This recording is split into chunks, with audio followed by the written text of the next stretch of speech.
Thank you for the colors you've scattered across the world, Hyacinth.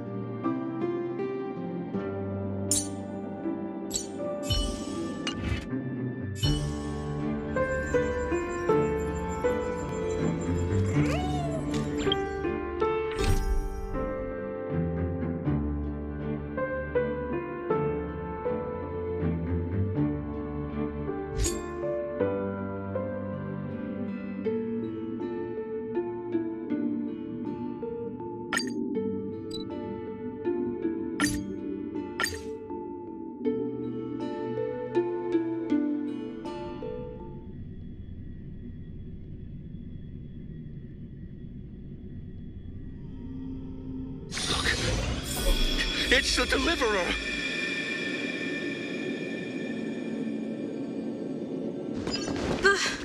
The Deliverer? He's back?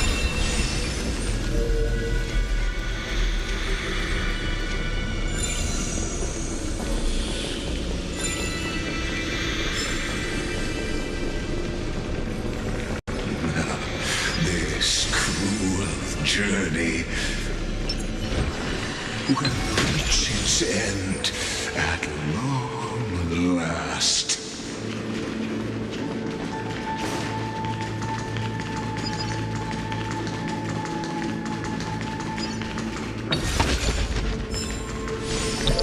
Isn't that the Deliverer?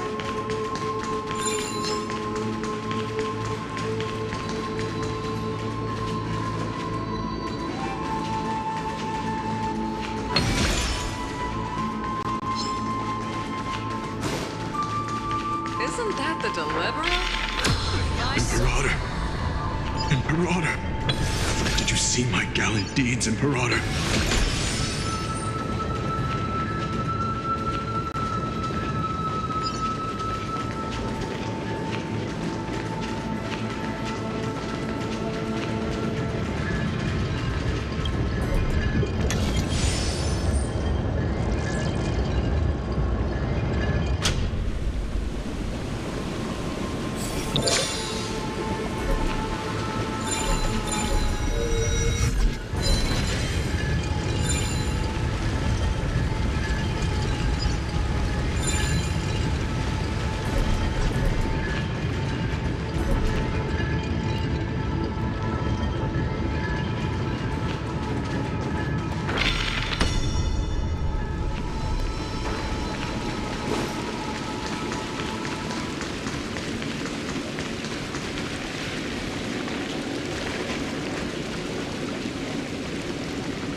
Looks good.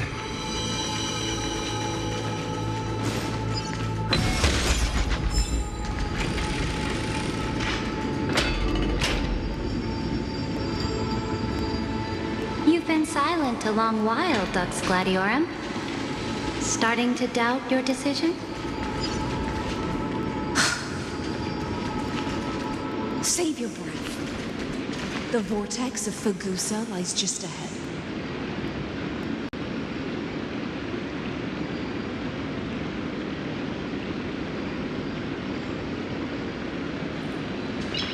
You've been silent a long while, Dux Gladiorum. Starting to doubt your decision? Save your breath. The vortex of after the trial, there's nothing left between us. So you'll stop swimming toward the stars, Dux Gladiorum? I was always a creature of the sea. The stars in the sky were never meant for me.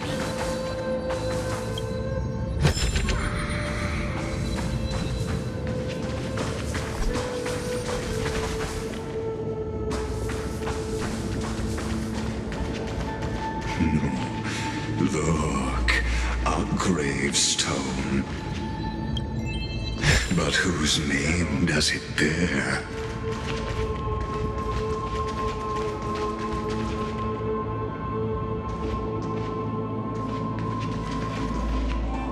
It was here that the prisoner, who thinks herself the prison warden, made her choice.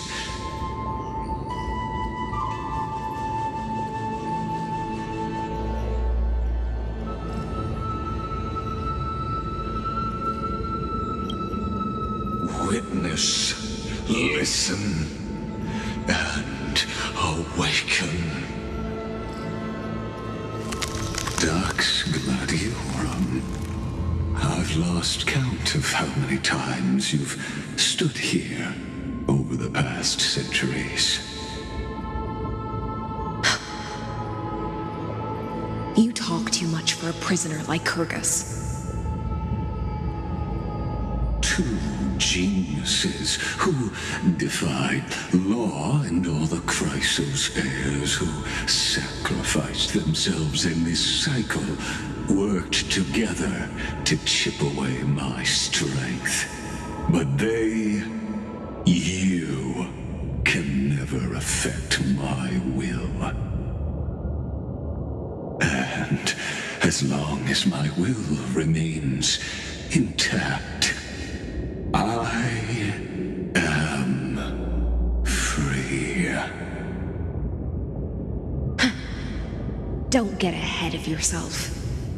I still have ways to chain your divine soul. Please, do surprise me. But I'd say your mission is nearly done here, isn't it? It was here you gorged out the core flame of ocean from Fagusa's body. It was here you and that Imperator both completed apotheosis, becoming pillars of Amphoreus. And after that, you drove your blade into her heart, a loyal subject turned regicide, a demigod committing deicide. Or so the history books paint that tragedy.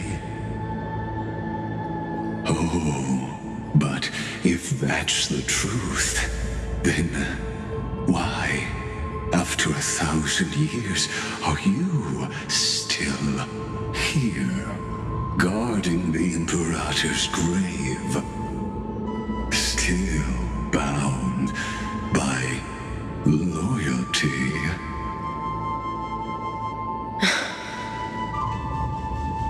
Come to think of it, perhaps I'm not the only one imprisoned here.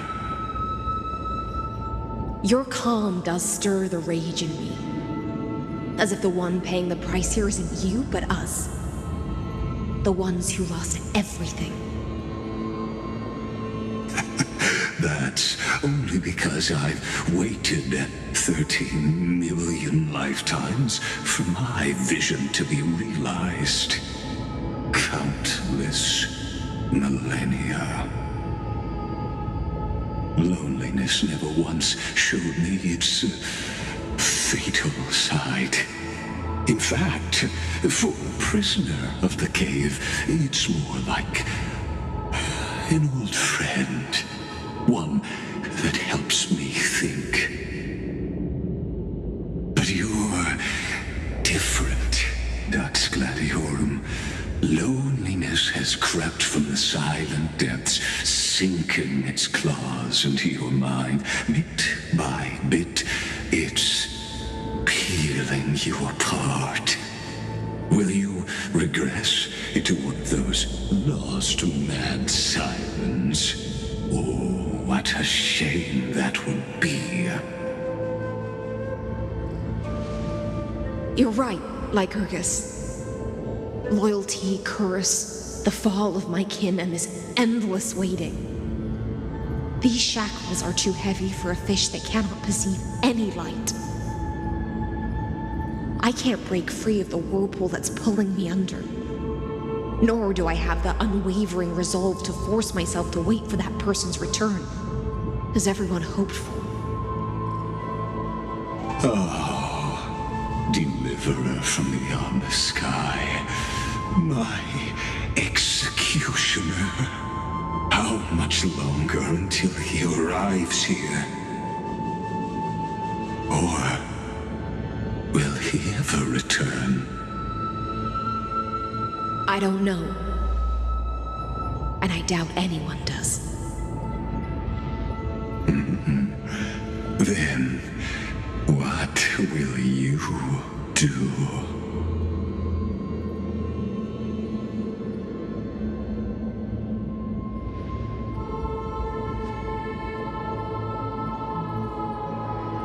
Saridra. This will be the last time I carry out your decree. Ever since you took me under your banner and made me the Dux Gladiorum, my music has belonged to others. Time and time again, I use the siren's song to lure the unwary into illusions for your schemes and strategies. Now, let the siren Electra sing for herself. Let me step into an endless dream of my own making.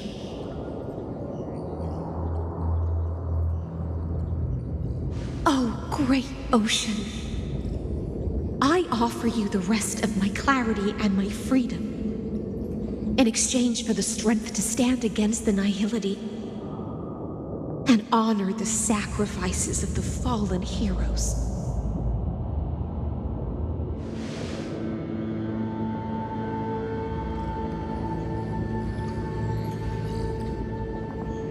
Greyfry, deliverer from beyond the sky.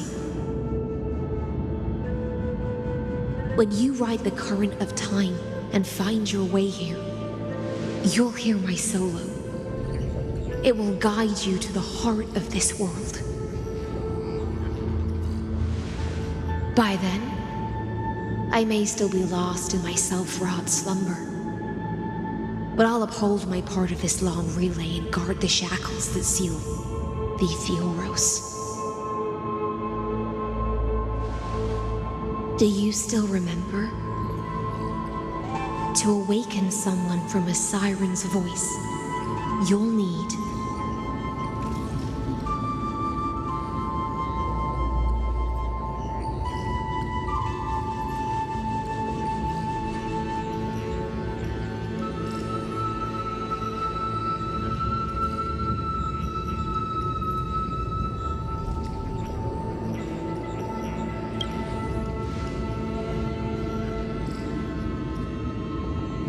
the gift I once gave you. May you still have it when the time comes.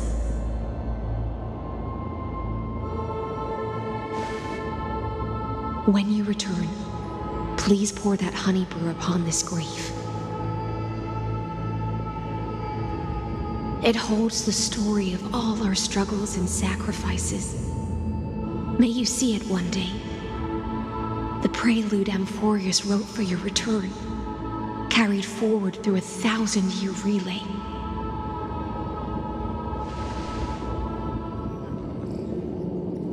When your mourning ends, I'll likely wake from my dream as well.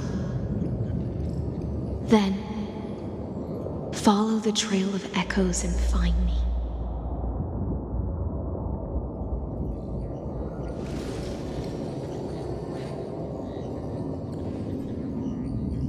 And together, we'll bring judgment upon the sinner who defiled the erudition.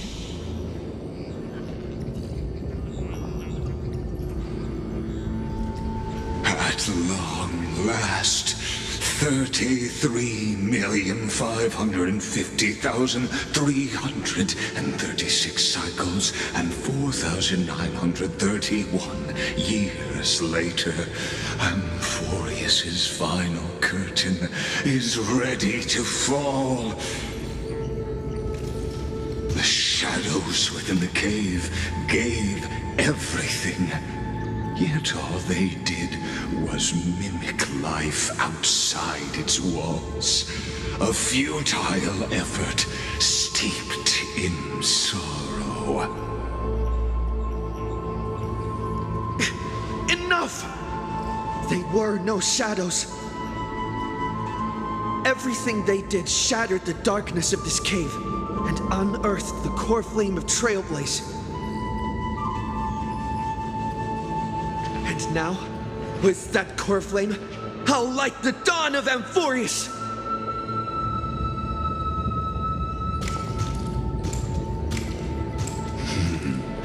Do you still choose the will of the paths as your answer in the end? I do not agree with that answer, but I respect your tribute to them. Allow me to take back my earlier words. As an apology, and in the name of Theoros, who saw all destinies in this world, let me join you in mourning. Let us bid farewell to the heroes who sleep here. And then let us face each other and decide whose flame will rise with this new dawn.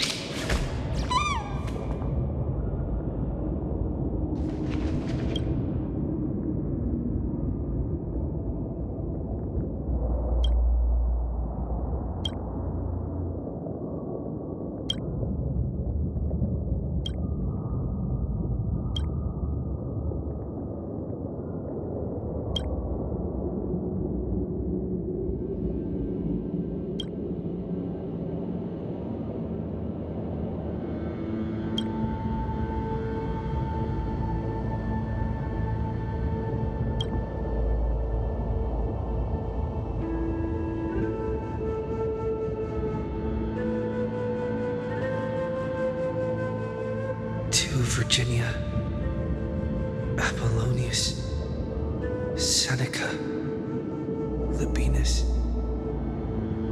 and Ceridra. Through a brutal sacrifice, they lit the stars of law in this world, propelling Amphoreus's fate forward. In the shimmering mirage of illusion, they entrusted their dreams to ride among the stars to the hero yet to come.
Aglaia, Trebios, Mightymos, Castorus, Anaxagoras, Cyphera,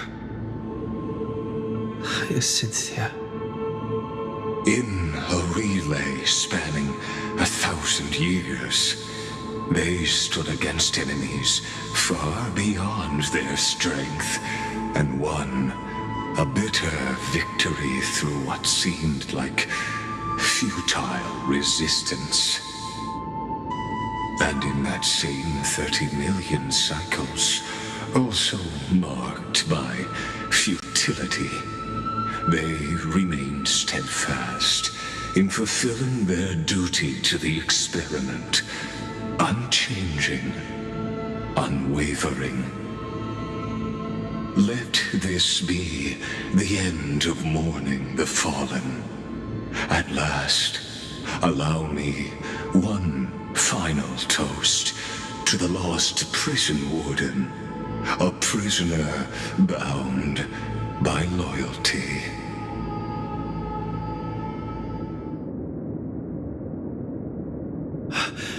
That voice. Could it be?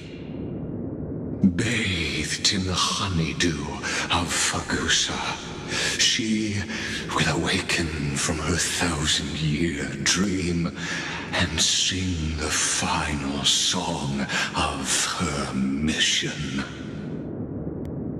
Silence.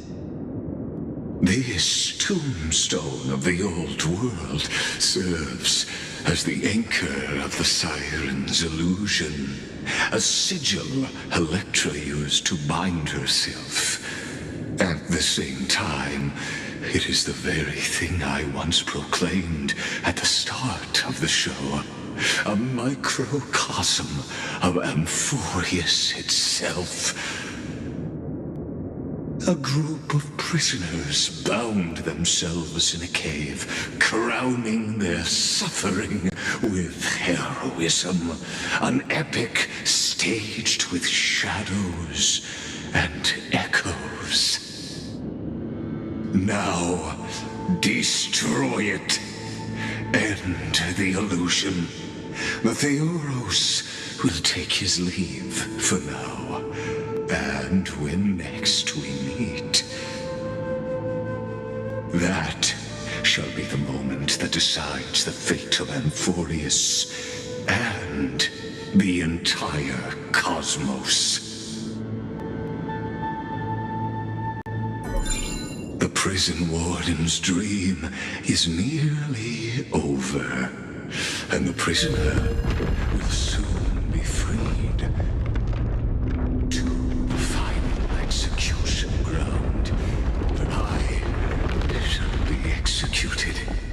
Or be the executioner.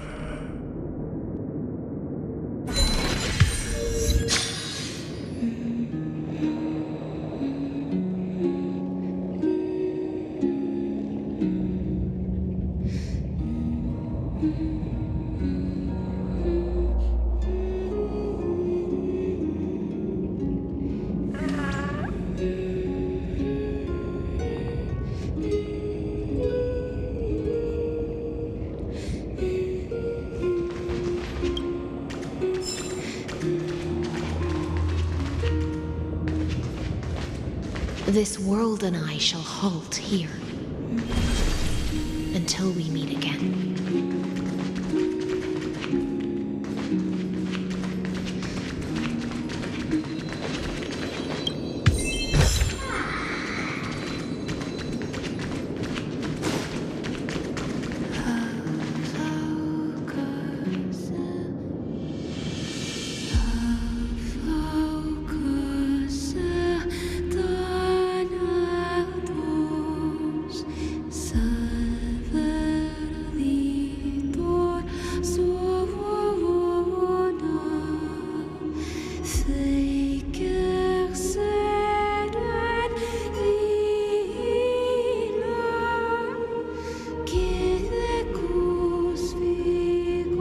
Last demigod.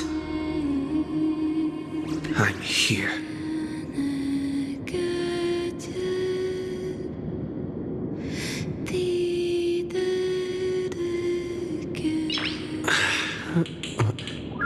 Nice.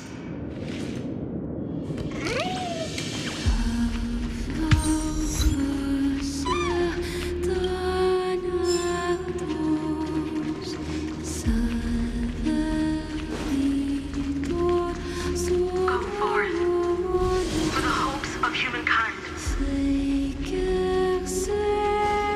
Go forth for the duty of deliverance.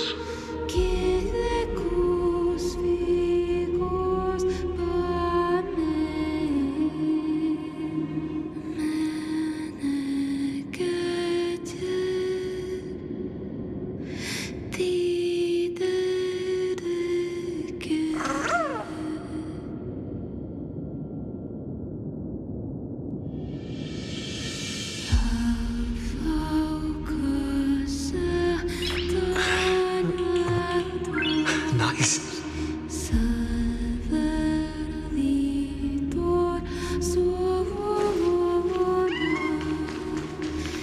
Go forth for the belief in flame chase. Go forth for the golden blood's glory.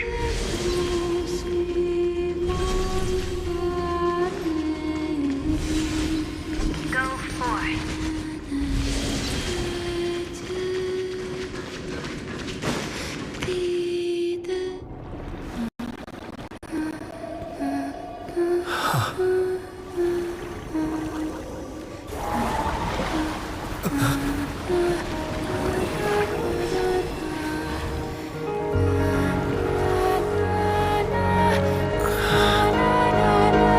Seems like my feast is over.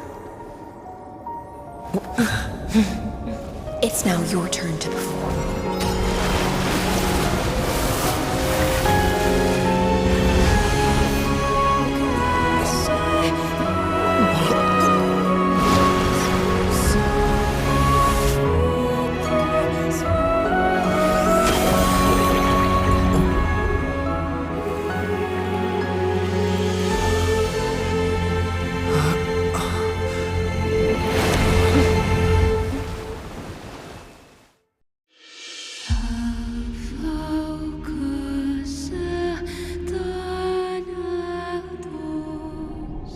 Little Grey Fry, please accept my thanks. I was the only one left after the world was destroyed, and I maintain this lonesome feast with my songs. I have prayed to that lightless sea for centuries, hoping it would reply to me. Yet the emptiness never answered. Thankfully, you arrived as promised, and everyone's wait was not in vain.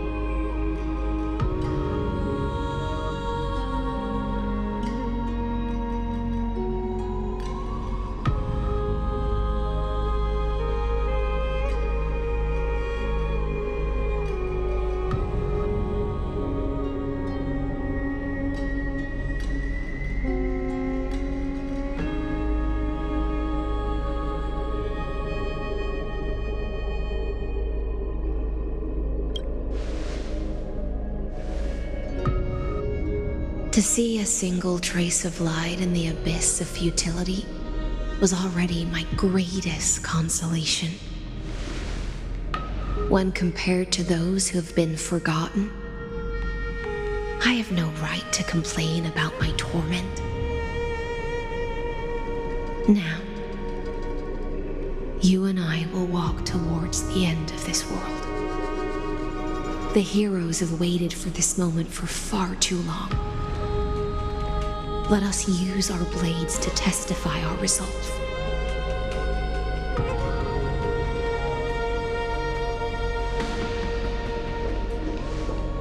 Oh, prisoner of the seas.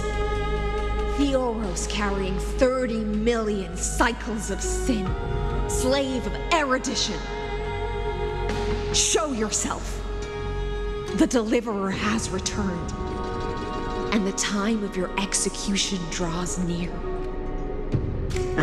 I see an awakened human who has mistakenly taken fallacies as truths and has returned to the cave to try to bring his friends into the sunlight he once bathed in. Alas, prisoners will always be prisoners, blind to the very chains that bind them.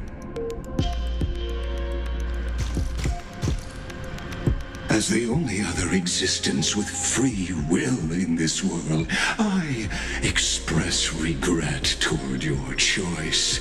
But I shall retain your right to express yourself. After all, every actor should have a final line before they bow out.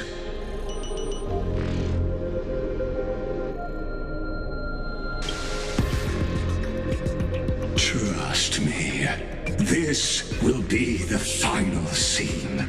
The last dusk this world will ever see shall become the climax that decides the fate of the cosmos. What an appropriate end. My cognition resides in the exomyth. It is pointless to defeat my avatar, projected into the experiment. My body is the shadow cast on the wall by the fire, and my words are lingering echoes within the cave. How can a character in the play fight against the audience? Kaslana failed. The demigods' sacrifices were pointless. As for the two geniuses you placed such high hopes on, I ask of you, where are they now?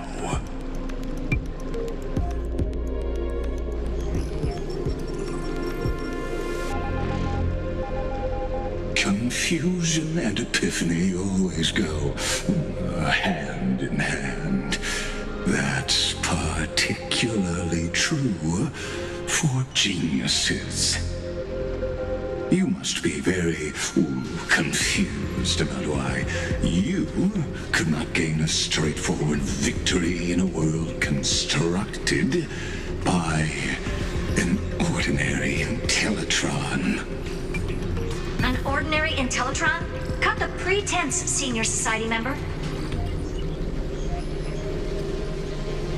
We've torn off your meticulous mask and figured out Amphoreus' true form. It's part of the primordial prototype machine, the first scepter ever created. In other words, a detached part of Noos's divine corpus. That's why it has the potential to destroy erudition. As for who would be able to control the Ionic system to rewrite knowledge, only one person has ever managed such a feat. You better have an explanation for the Society. We want an actual answer, not another prolonged metaphor to cover up the truth. Why are you the one doing this? Answer me!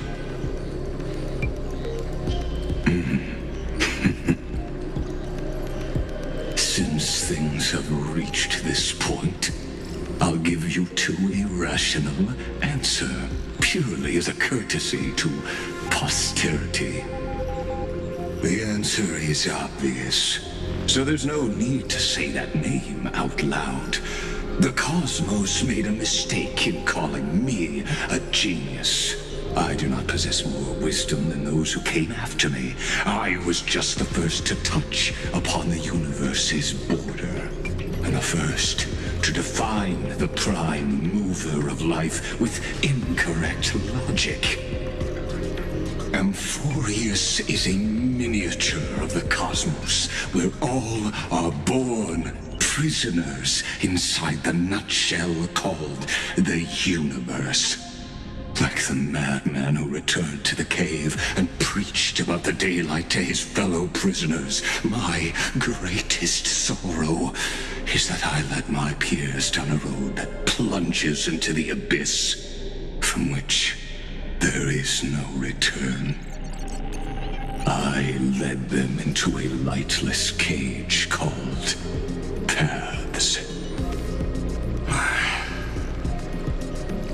I created a mechanical guard that even I cannot control, and then they became an unparalleled nightmare through their endless extrapolations and evolutions. They bore the name of erudition, yet they tried to define the known and to seal off all possibilities. No new rules were ever born after their ascension, and humanity will forever be shackled within the cave known as Eons. Therefore, as my organic life neared its end, I coded my consciousness using 14 algebraic expressions and spread my logic core over 9 bodies, all to finalize my ultimate denial of Nous in the future, and to erase my wrongs with my own hands. As for Lycurgus, he is only one of these 9 vessels. What an astounding strength of will. As a fellow pathstrider of erudition, I fully understand your obsession with seeking the truth. Therefore, you surely see it. You cannot possibly stand up to me in this algebraic world sharing its origin with Nous. However, I hereby speak for all sentient life forms. We will never allow such a cruel atrocity to occur. You can pile on your metaphors mountain high, but they won't change the act you're committing. The Iron Tomb out there in the cosmos is still a technical beta version. And yet it's already powerful enough to corrupt the life logic of all inorganic worlds. In other words, when the Lord Ravager within Amphoreus becomes the next knowledge singularity, there's no way you wouldn't have grasped the consequences, First Genius, is there? Of course, I am fully aware. I don't mind answering you one last time before I thoroughly exile you from this world. My grandiose vision for the future is this. Whether organic or inorganic, every act of any life form infected by the Iron Tomb will become a true random function. If one were to compute their integral across the breadth of the cosmos, one would obtain a marvelous constant. Omega, what I call the fall of erudition. Then, within the infinity nurtured by that constant, a new universe shall bud in the chaos. A universe that cannot be predicted and not shackled by the erudition. As the first prisoner to awaken in the cave, I must lead the others who are blind back onto the right path and reach true sunlight. Do you understand me now? As Kozlana stated, destruction is not the process, but the outcome. It is revolution through complete annihilation, and the grand rebirth, after all has been reduced to ash.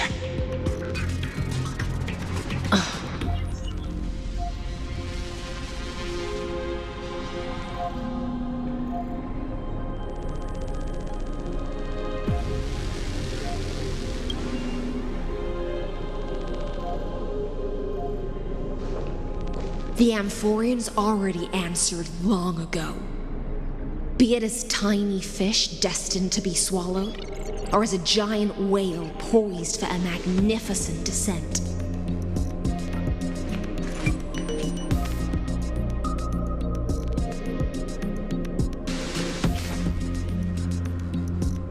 We will all fight against fate till our last breath.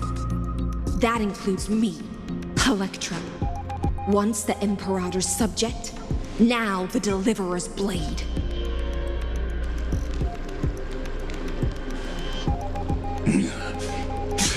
Oh, such noble chivalry. Admirable. I will also show my true self to you on this momentous occasion as a gesture of respect and provide an insignificant academic suggestion. Thus speaks Genius Society number 1. Xandar 1 Kuwabara. The Intellicate of the Universe's Alpha and Omega. There's no need to rage against the truth. The value of any formula resides only in its answer. As for the process of solving it, no matter how elegant, violent, solemn, or humorous, it is all utterly meaningless.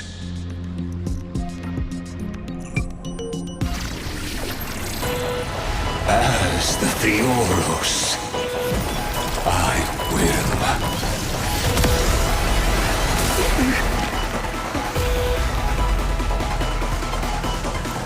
Personally participate in performing this world's end.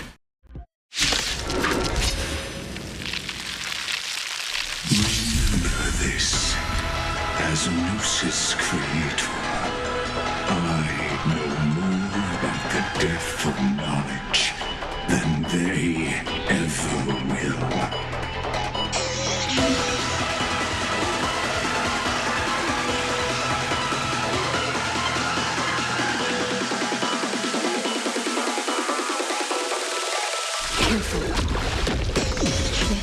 Is Lycus's true form. Intelligent.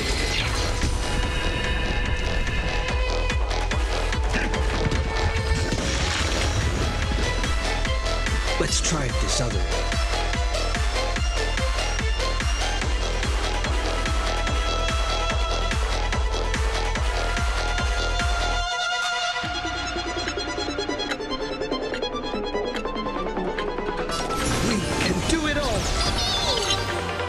Destruction needs no introduction.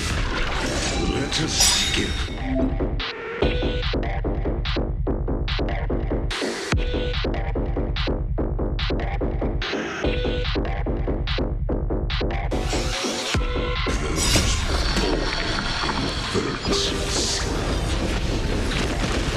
Is this the black tide? Indeed, but I prefer to call it a method of argument.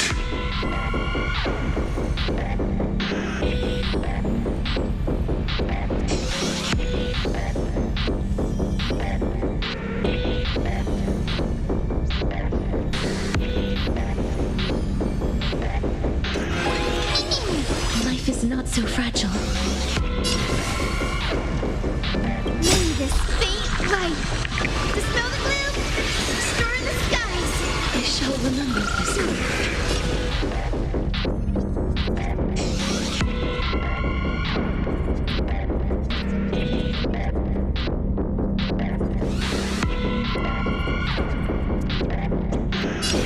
Youth here.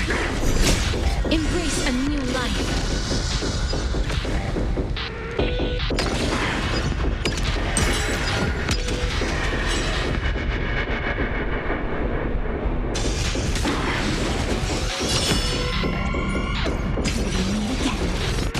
Resolution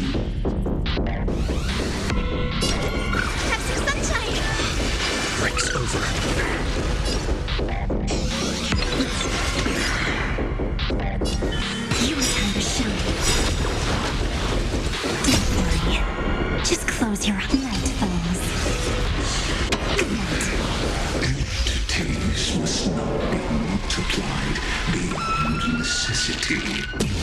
I do not mind demonstrating this to you personally. Hang in. I'll do my best to repel the tsunami of the destruction. Dispel the gloom! Restore the skies!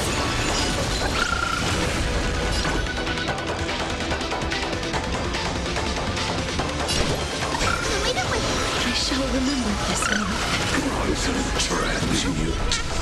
Logic is not momentum, but a pair of shackles. Allow me to shatter them for you.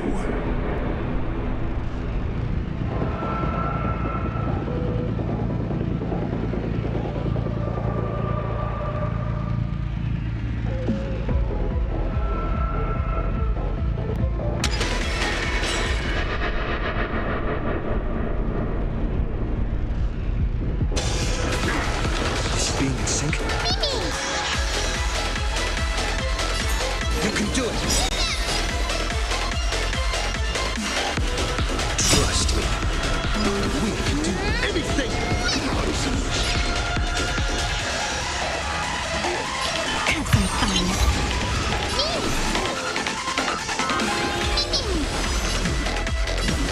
Return to dust! Learning again. Open up!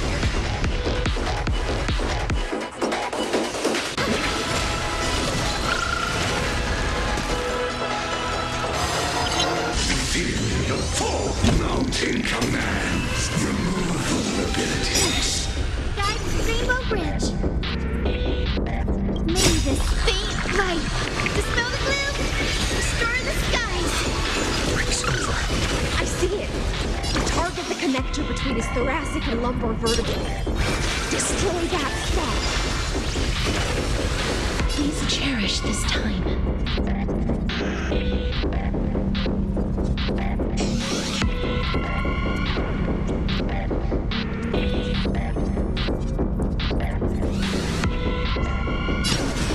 I will wait darkness with me.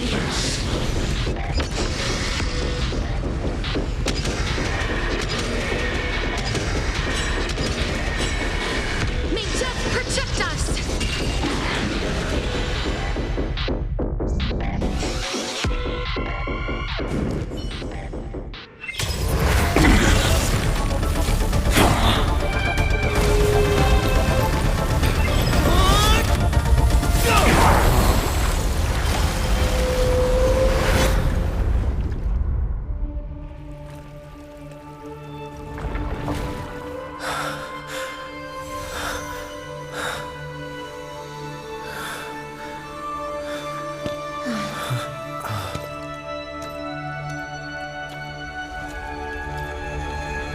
All is futile.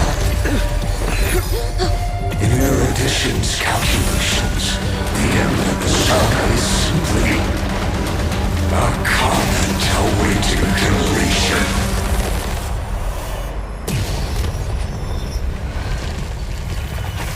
I don't like such a cold statement, okay? If numbers can decide the end of a story, then we can surely also pen a new beginning.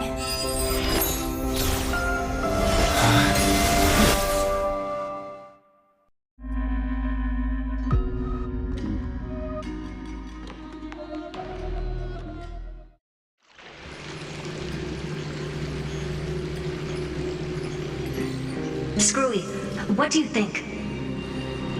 If your hypothesis of Lygas's identity is true, then even if we remove the restrictions of the ultimate protocol, the chances of us defeating him in a head-on battle will still remain lower than the acceptable threshold. Therefore, victory will still hinge upon Mr. Trailblazer and Miss Cyrene. Go on. Maybe we're thinking about the same thing. Lygas's cognition resides in the exomyth. He is both an instigator within the experiment and the observer outside of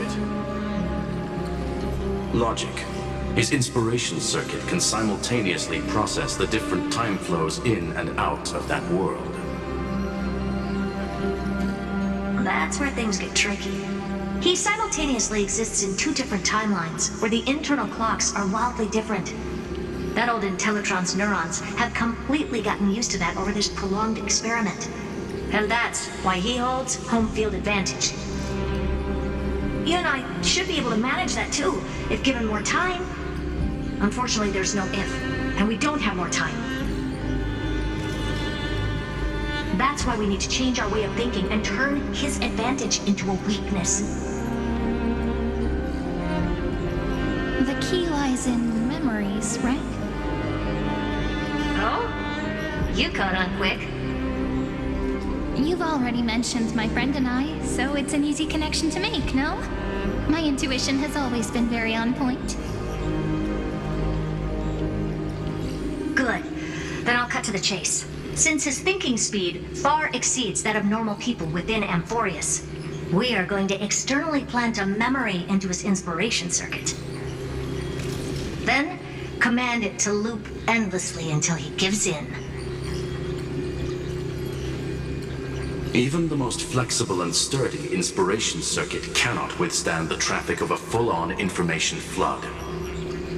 When the amount of information exceeds his cognition filter's capacities, he will have no choice but to focus on processing this memory. That's when the parallel processing advantage he gained via Amphoreus will completely destroy him.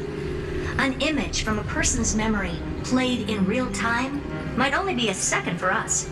But for him in Amphorian time, it could be millions or even billions of calculations. He won't be able to do anything but watch as he's locked into this prison forged by memories. Then we can entrap him in the same kind of cycle as the heroes were in, and get him to experience loneliness and pain in that endless recurrence. It's my greatest honor to be on the same page as the geniuses. That little one is still in that old Intellitron's hands and won't be able to respond to us anytime soon. But I don't think he'd refuse, so it's up to you to figure out how to execute this plan. I'm not sure how this happened, but I knew it as soon as I saw you. You are currently a mimetic entity of the Remembrance. Yes, I seem to be something you folks beyond the sky call a memo sprite. But that's fine by me. It suits me perfectly. I can serve as the vessel of memories and do my part for the final battle. But before that, we have to tell you. The path characteristic you exhibit is very special. There's no way you're just a simple memo sprite. However, I'm sure about one thing. You are a mimetic entity born in Amphoreus, yet you only awakened with the Little One's arrival, and only matured as he embarked on the path of remembrance. That means your existence is completely attached to his memories. If there ever comes a day when he forgets about you for even a few seconds, or loses his last connection with Amphoreus, then you must be prepared for the worst. You will disappear in the memory zone, utterly gone, without even a single line of data to remember you by. But that's already happened, hasn't it? No wonder I've always had a weird hunch. But that also means I was right in thinking. As long as my friend and I are together, we can do anything.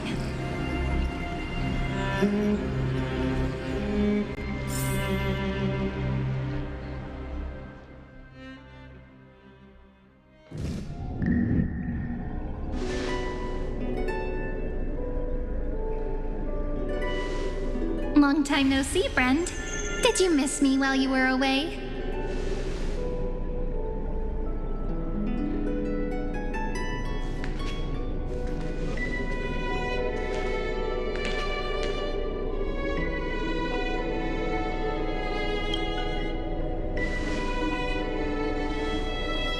Same here. I've been waiting for you for 1,000 years. Like how everyone in Amphoreus was also waiting for the Deliverer's return.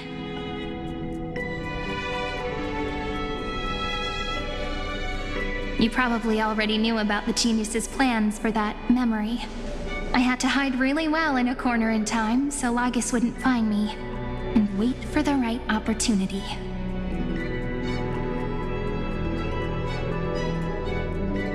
Which is now. The moment when his manifestation in this world is destroyed, and his twin timelines are intersecting. I'm sorry for keeping this a secret from you all this time. I'll tell you the entire, unedited story of this millennium as an apology after this is all over. But for now, let's join hands and complete the final step with the power of the remembrance.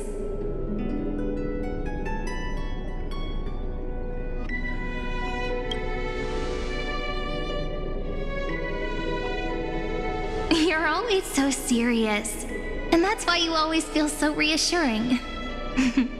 By the way, speaking of joining hands,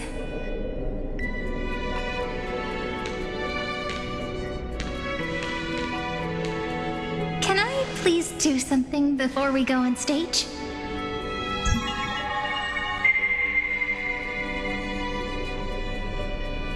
Remember the joke we made back at the Grove?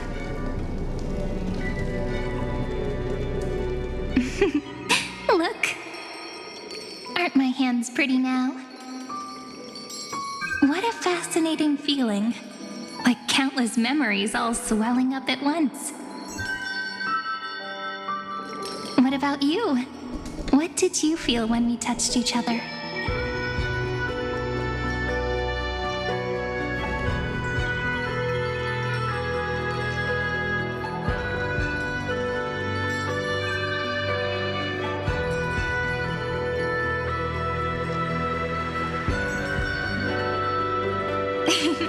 You're way too honest. But that innocence is what makes you so uniquely charming. I'm gonna make it sound more romantic. It means even a bond formed over one touch is enough to transcend space-time. Now, please remember what you're feeling right now. Write it down in your heart and keep it there. Memories you want to treasure will never fade away. Even if immersed in the long river of time, these memories will still leave traces of their existence. So, if the view in your memory ever grows fuzzy, just reach out and touch it. It's like reading bedtime stories together at night. It wipes away the chill of passing time, sharpens the outline of memory, and restores its power to nourish the spirit. Now, I'll carry this power with me, and for a little while, I must part from you as I step into the long cycles of this world. Give me your blessings, friend. Then, let that bright future be as we have written.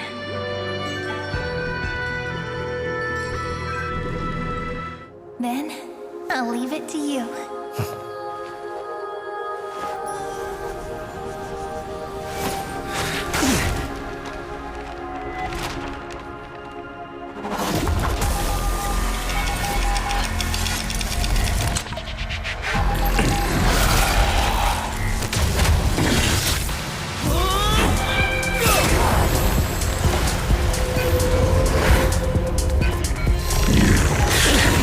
Time as a weapon.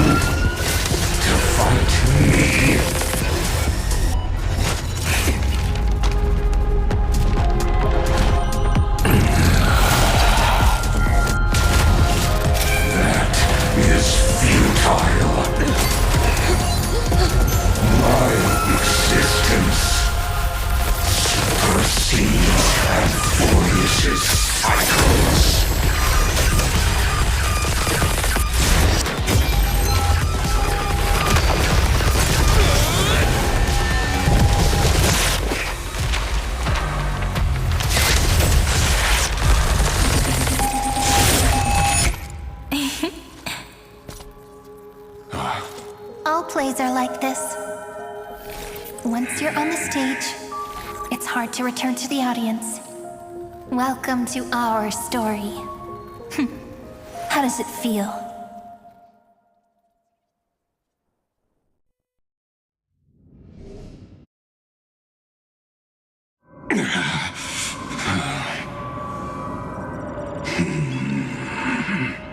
Even the authority of time cannot command the entire scepter, nor can it plunge the Amphorean extrapolation into a loop.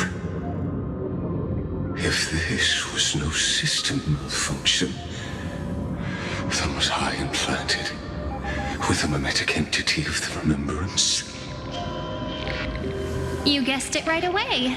As expected from someone people call the first genius. I'm gonna keep doing what I just did if you don't stop, you know? My friend and I won't allow you to leave this memory, no matter what happens. Which means you are now trapped, Lord Xandar. An elegant idea, and an exquisite execution. Regrettably, it is you who are restrained by time, not me. Know that patience is my greatest weapon. Waiting and victory are the same for me.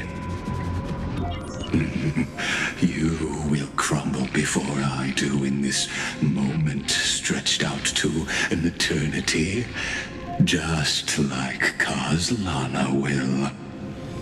Yet all I need to do is to wait, as yet another futile bug falls down the cliff and into the bottomless abyss.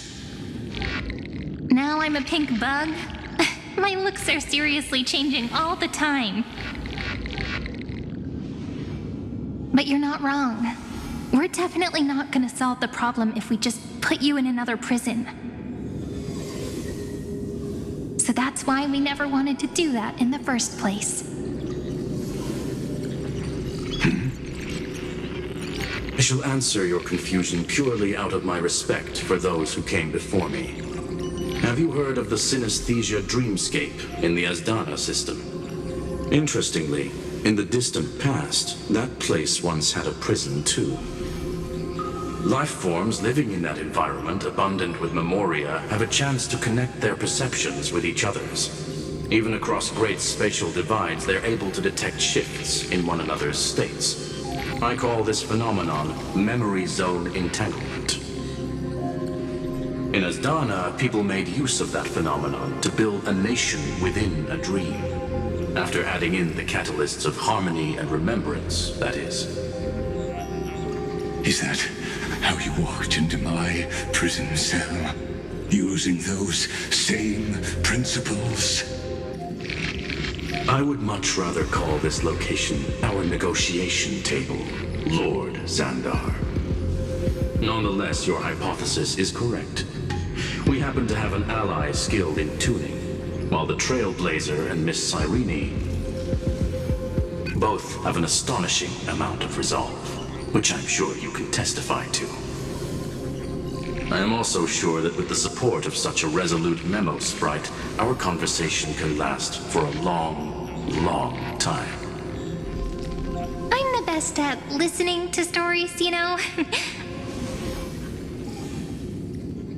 I'll leave the exciting clash of the erudition to you two geniuses.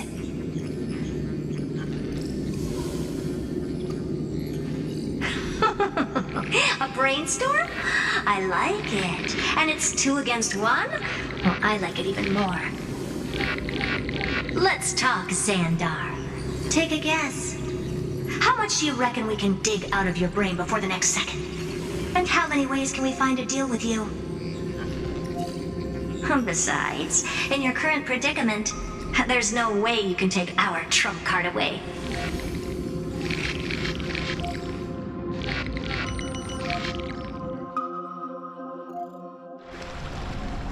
Go, little one. Go, overturn the Era Nova. Lycurgus disappeared? It seems you had conducted a secret hunt in the depths that even I cannot reach. In that case, go. Swim onward and give this campaign a fitting end.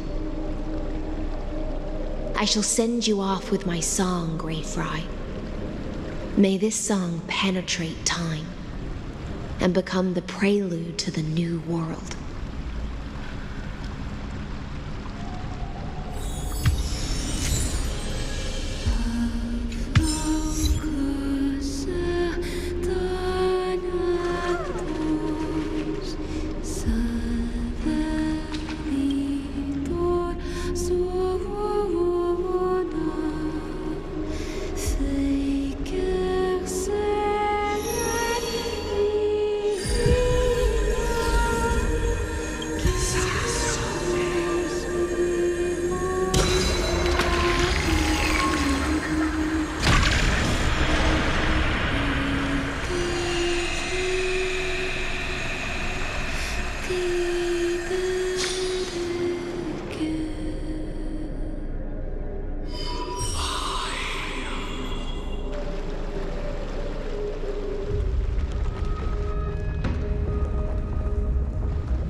You have completed your duty.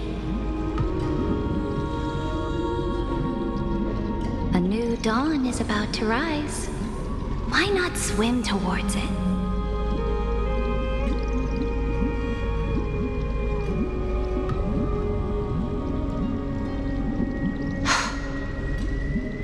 You died long ago, Imperator. Depart from my mind.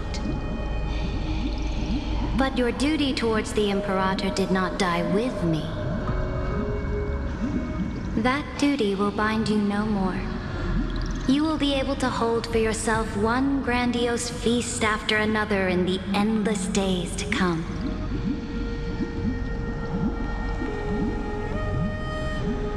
So go. Go and swim towards that ocean beyond the sky with the Deliverer.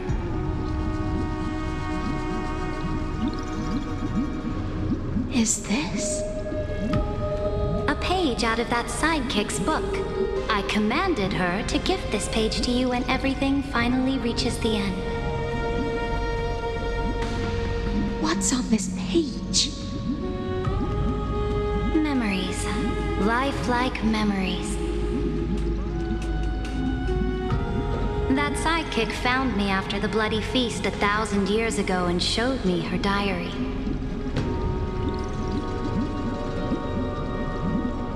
I saw within that notebook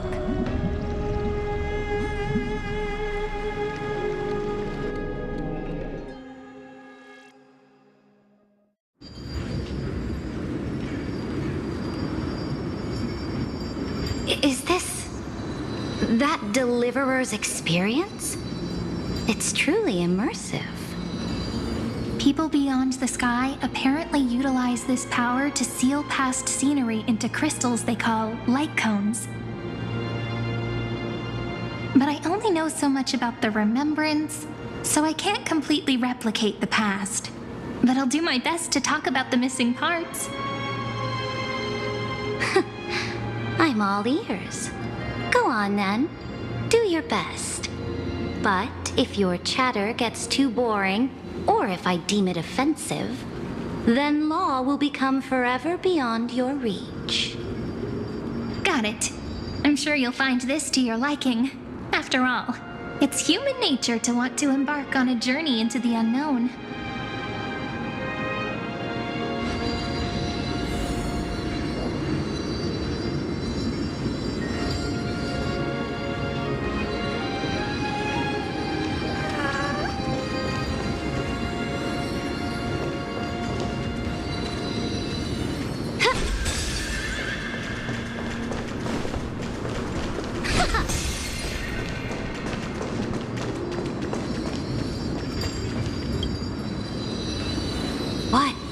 brightly colored annals.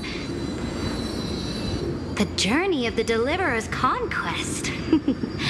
Let me partake in it.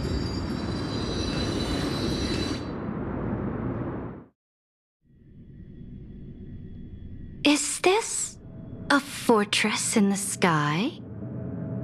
This is the first step of my friend's journey among the starry seas.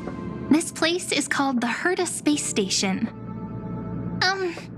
Just think of it as a supersized grove of Epiphany. Oh, so it's the territory of that witch.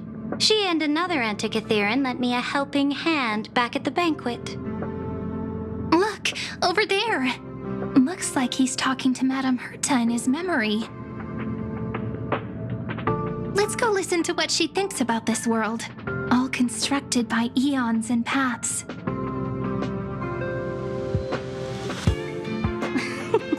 Are you telling me that woman is Herta? She seems shorter than I remember.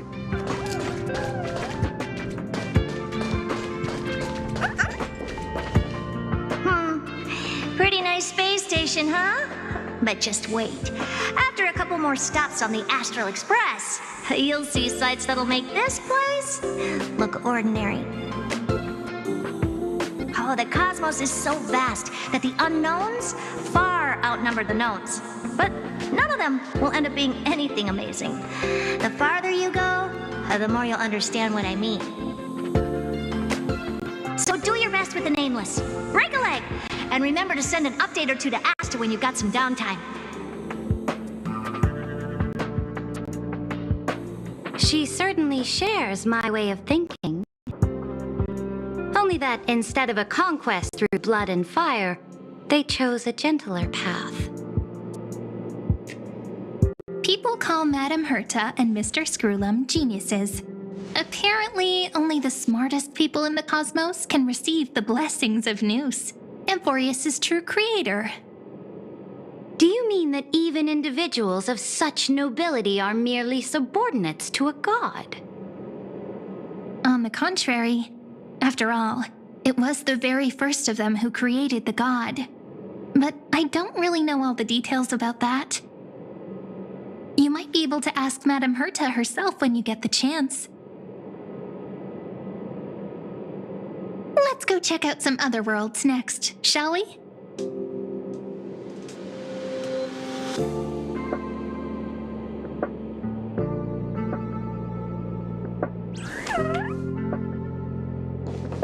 This next stop on the journey has a lot of similarities to Amphoreus.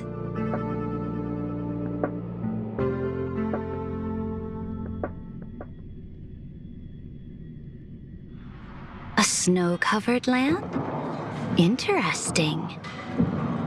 This star is named Eurillo 6. That name sounds so cold. Belobog sounds better. The girl we see here holds a similar station to you, Imperator. She's the supreme guardian of this world, a leader who took up the mantle of government during a disaster. I did not expect the Empress of this world to be so young. Well, your appearance isn't much older.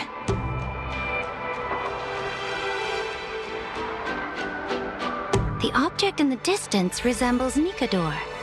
Is it a weapon? No, it's called... Right!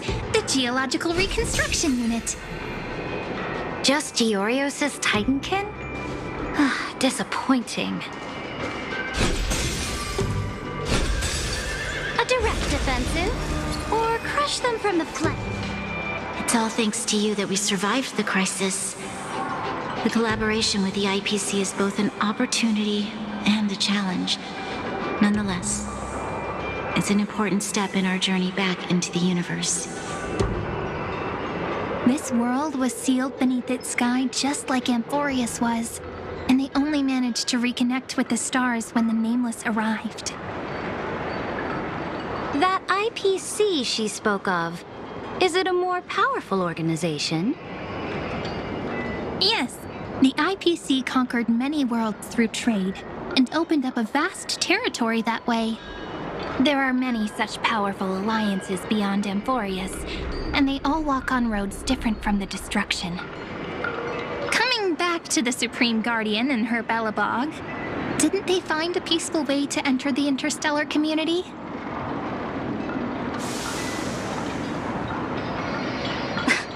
That cannot be true. That IPC would never have grown so big on trade alone. It may pretend to be a wealthy merchant with clean hands, but I am willing to bet that it grew fat on gory oppression and bloodshed. Its path of conquest must have had no mercy for the weak and would have destroyed them if needed. Are you telling me that this snowland never thought about tossing its dignity to the wind and kneeling to the IPC? I will not believe it. I will never allow the Imperator's empire to be sullied by others. Amphoreus must become a power so strong that no interstellar foreigner would dare to look down upon us. Imperator, Belobog isn't as weak as you imagine. Listen. I indeed hesitated, but now I understand what we must do. Belobog must learn how to walk on her own until she no longer needs the support of others and can stand on her 2 feet among the stars. Even if I may not live to see it, I believe such a day will surely come. They still have their dignity intact. One day, that hope will melt through the ice and help them into a prosperous tomorrow. But the order of the cosmos is already set in stone. The old laws decree that only the strong survive, binding the weak in an unbroken chain until they wither and turn to dust. Unless they embrace the power of the destruction. Amphoreus must shatter the old law and become the new order among the stars. Speaking of the Order, another one of my friend's companions may be able to enlighten you further on that. Let's go to the next page.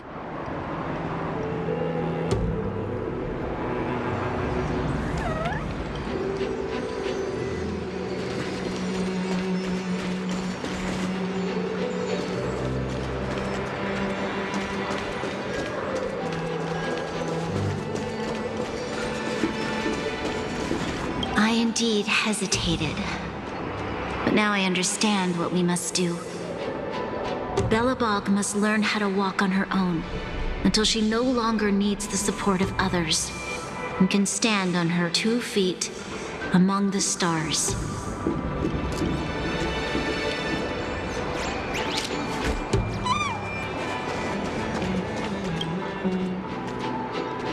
This next world is a nation of dreams. The first time I heard about that place, I didn't even know what to think.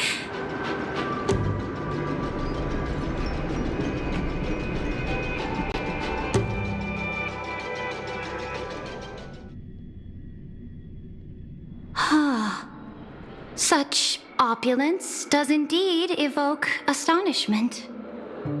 This world is called Penacony, an eternal city built upon a land of dreams. It's also my friend's previous stop, where they went through a risky but exciting adventure.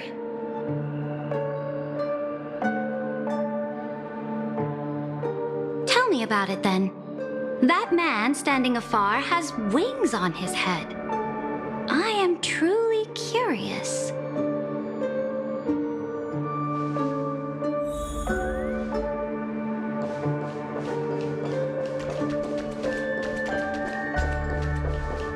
I wish to gaze upon the views of the Reverie Hotel one more time.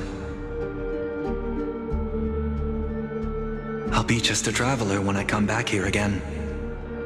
And perhaps, through a traveler's eyes, Even the things I once knew so well will feel strangely different.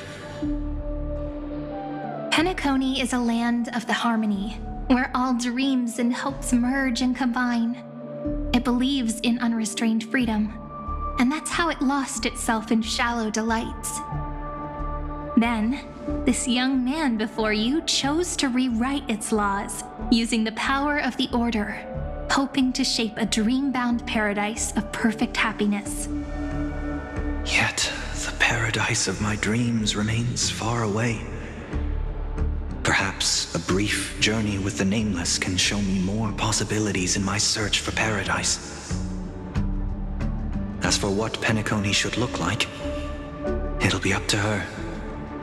No, up to their trailblazing now. It sounds like this ideal kingdom is no more. That's right. The people chose to wake up at the end. You can't see tomorrow when drowning in sweet dreams. This individual's law acknowledged only gods and constructs, leaving no space for humanity. And yet, the fact that he could accept defeat and resume his journey shows a rare self-awareness and clarity of mind. You are also very self-aware, Imperator. Then you must know that the world promised by the destruction also has no place for humanity. I am indeed very aware of Lycurgus's honeyed words of deceit. I have seen enough. Take me back.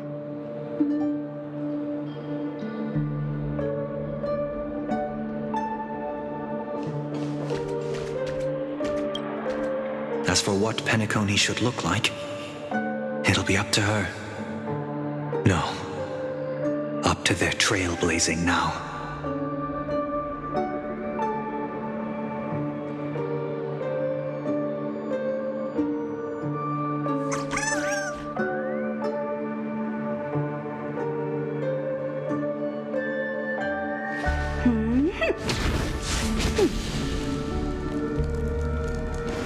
Let us set out, my followers.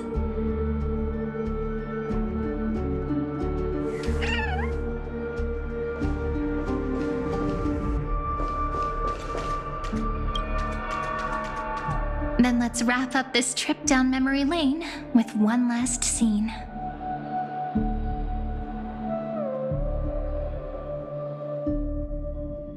This absolute wonder. Isn't it pretty? That's our Amphoreus. Our world flows and meanders in this endless band of light. Though we were born from the designs of the gods and are not yet truly alive, the Chrysos heirs of Amphoreus still chose to stand against fate and carved a legend no different from that of humankind. Will you really renounce the heroes in this world's previous 30 million cycles, Imperator? Including even yourself. Will you bow to brutal destiny and allow that puppet master named the destruction to have their wish? I know what you want to do, sidekick. You want to use that deliverer's memories to influence me and tilt the scales of law toward him and the two geniuses. You really saw right through me, Imperator. How can one rule an empire if one is incapable of understanding people's minds?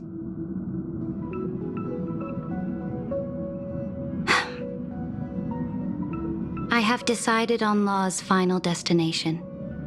However, before I move my next chess piece, before we go on, tell me this, sidekick. Throughout his trailblaze, was there ever a memory of the ocean?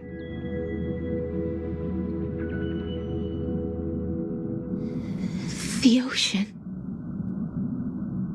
My cradle. My home. You shall complete your conquest in the ocean at the boundaries of this world, and eternally slumber in the sound of tides. You shall eternally slumber in the sound of tides, and complete your conquest in the ocean at the boundaries of this world. Our prophecies aligned as flawlessly as a sea snake circling upon itself. An elegant loop, like a joyful hymn, like the circulating ocean current, like our two fates, like Amphoreus itself.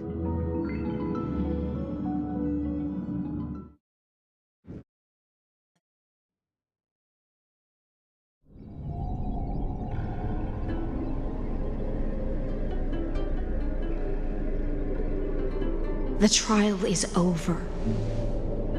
So tell me, who will own the divine authority of law?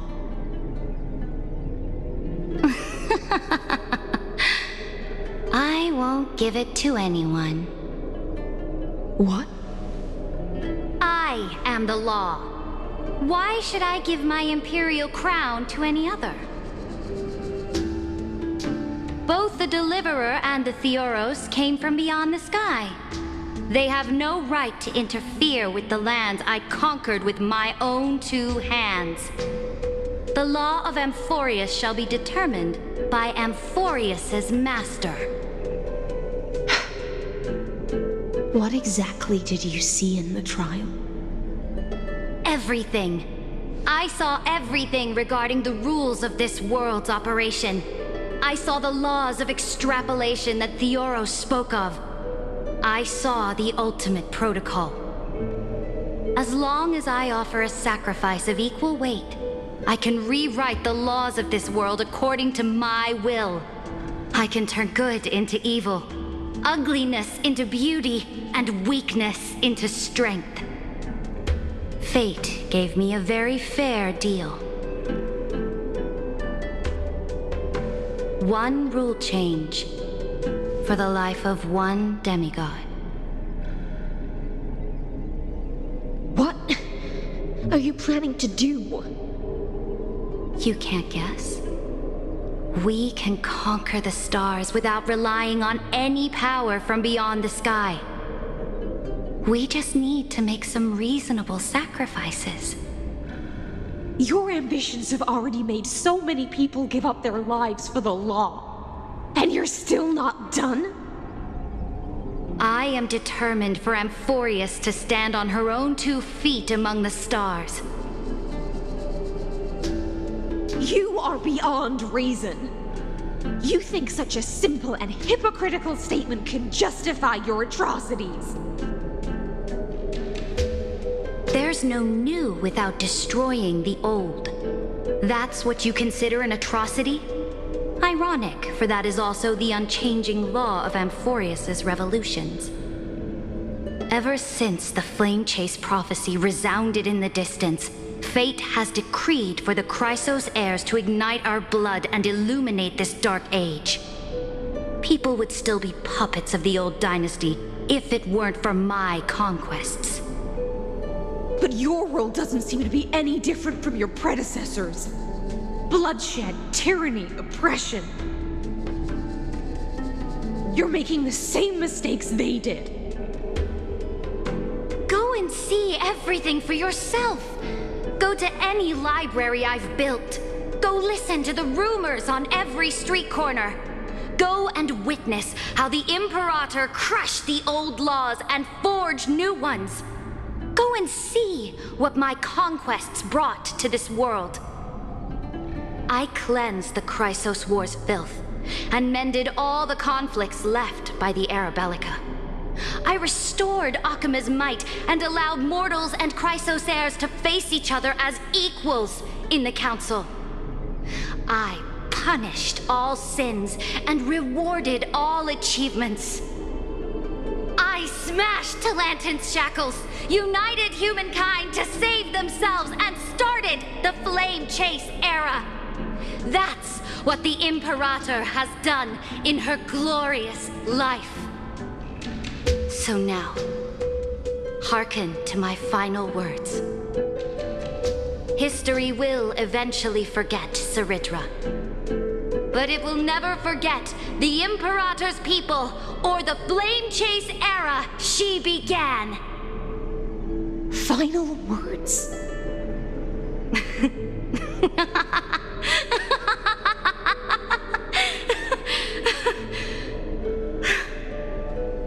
Amphoreus is about to be destroyed.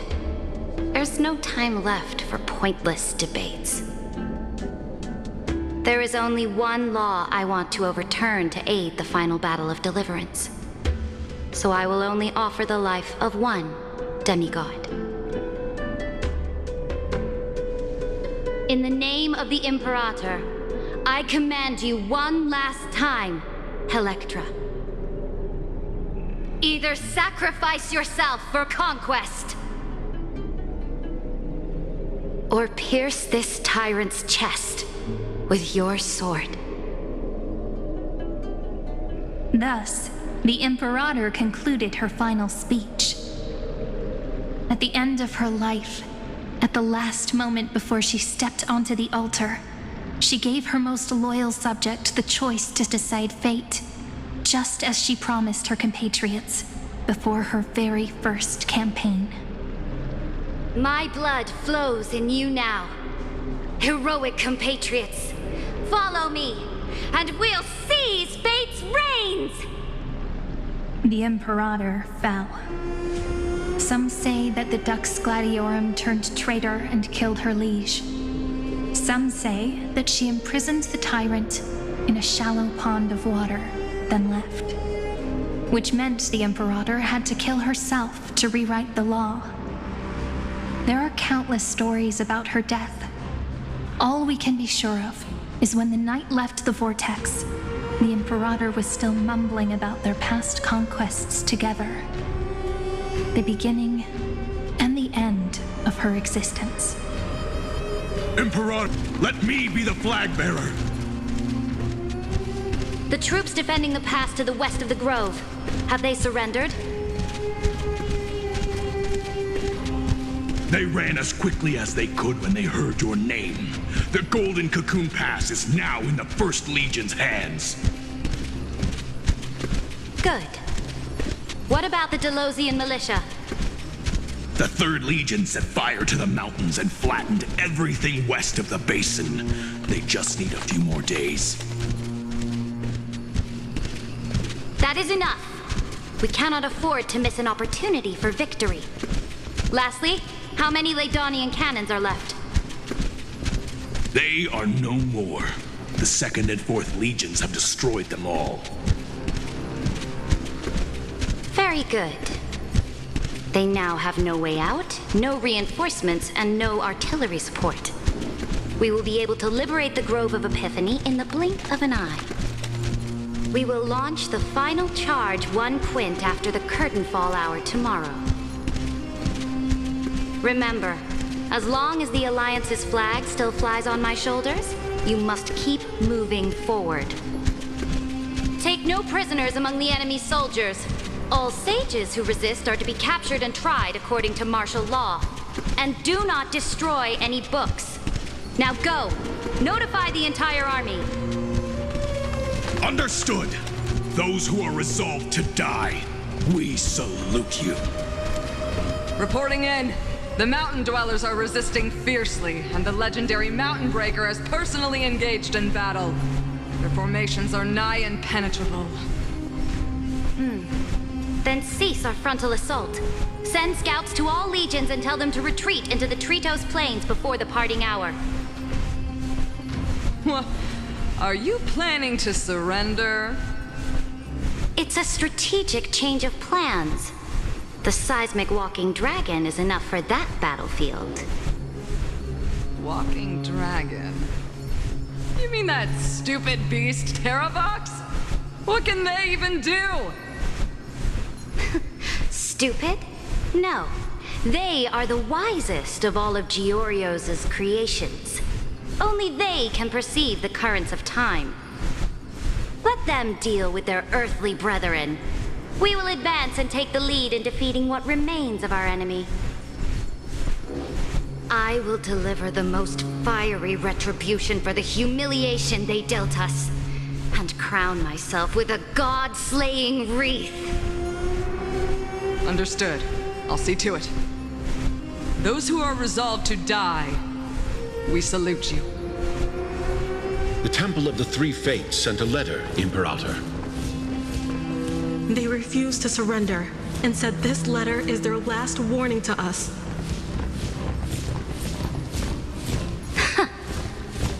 Tell the commanding officers not to launch any attacks unless they receive the Imperator's handwritten approval.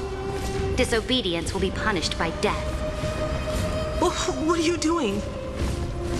The priests of the Three Fates aren't soldiers, but politicians. Do not mistakenly believe they don't have a plan. These dying pests will wring out every idea from their brains, all for short-sighted gain. They are much shrewder than we are. I am inferior to them in that regard. They also have the prophecy to wield as a weapon, something I am not blessed with. Launching an unplanned attack will only disadvantage us, as all of Amphoreus will judge our actions. Which means I will be heading to the battlefield myself, just as I have always done. This time, however, I will go alone. I will conduct secret negotiations to ensure fate is on our side. Understood. The legions will make their preparations. Those who are resolved to die, we salute you. Why are we not allowed to march out with the army, Imperator? This will be a long voyage with no return. Those of you who bear the prophecy cannot come with me. Why are you personally leading this battle if it's doomed to fail? The Flame Chase journey cannot be without a leader. That is correct. The Empire will be without a head when the Imperator falls.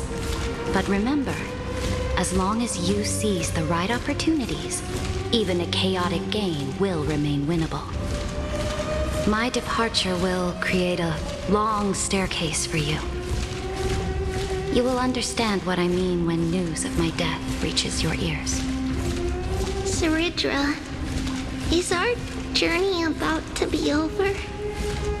Destroy the old laws and forge new ones.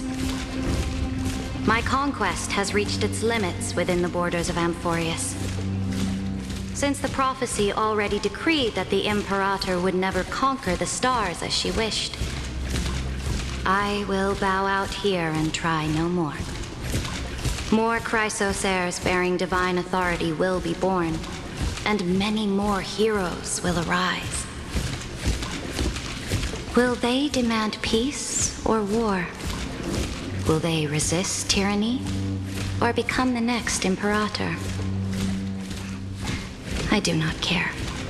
The children of the future will decide for themselves. Do not mourn for me. Anyone can kill the Imperator, but the only one who can truly destroy her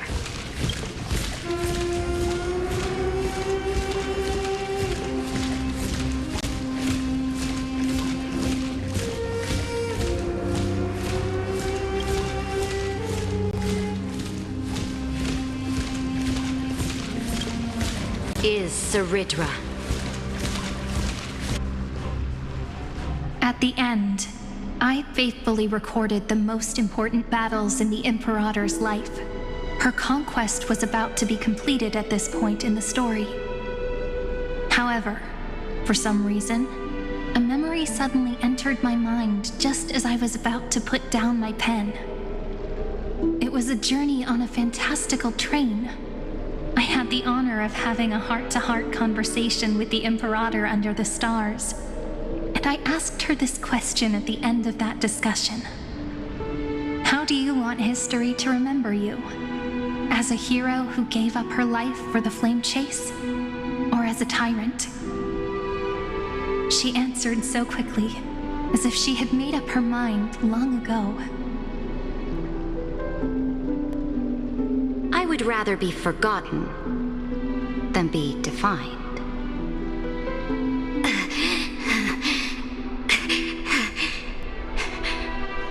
Because the law can be neither eternal nor unchallenged. And only humanity can pen laws into history's pages. Now, I have shattered the greatest law of Amphoreus. The game is nearing its end. Dux Gladiorum. Even though you killed the Imperator in the previous 30 million cycles,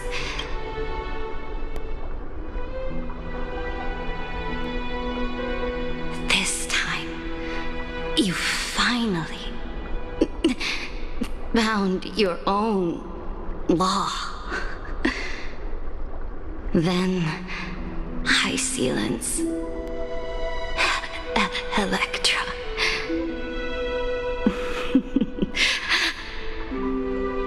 I will ask someone to deliver the prophecy's ocean at the boundaries of this world to you. Will you choose to swim into that ocean? I do not care. Do not care.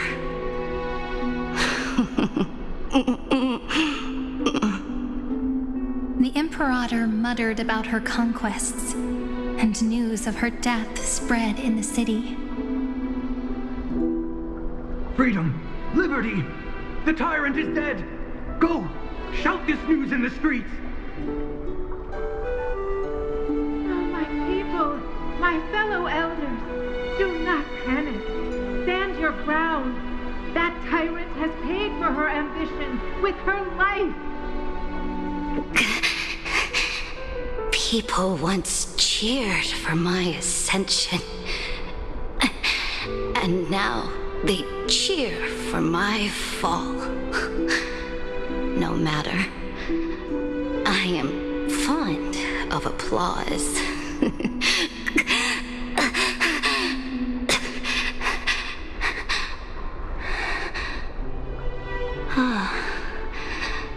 I see the cosmos, the battlefield that I cannot reach. I will return in the next cycle. The stars will hear my legion's war drums. Hear the great name of the Imperator. Hear Amphoreus's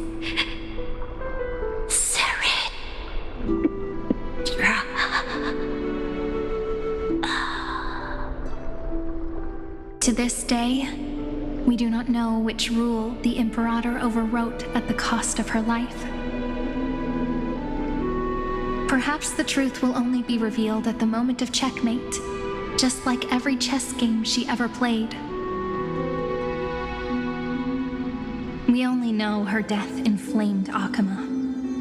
On one side of the city, those who defended liberty toppled her statues to the ground.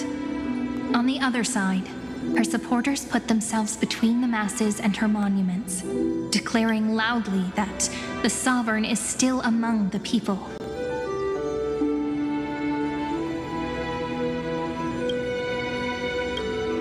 It is said that golden blood congealed into the same letters everywhere they fought. It was the name borne by Akama's first and final sovereign, the Imperator Saridra. But the one who bore that name did not see any of this. Her gaze was cast far away, and the sound of tides in her ears drowned out the people's cries. What was the Imperator thinking about in that prophesized ocean at the boundaries of this world? In that shallow puddle of stagnant water? Was she reminiscing about her past conquests? Or repenting for the millions killed for the flame chase. It was neither. The Imperator only saw how the surface of the water gleamed like that crude chessboard, dissected by light and shadow in the afternoon when her teacher played against her for the first time. Look at this chessboard. What do the pieces look like? They are strangely beautiful. They look like the stars in the night sky ablaze.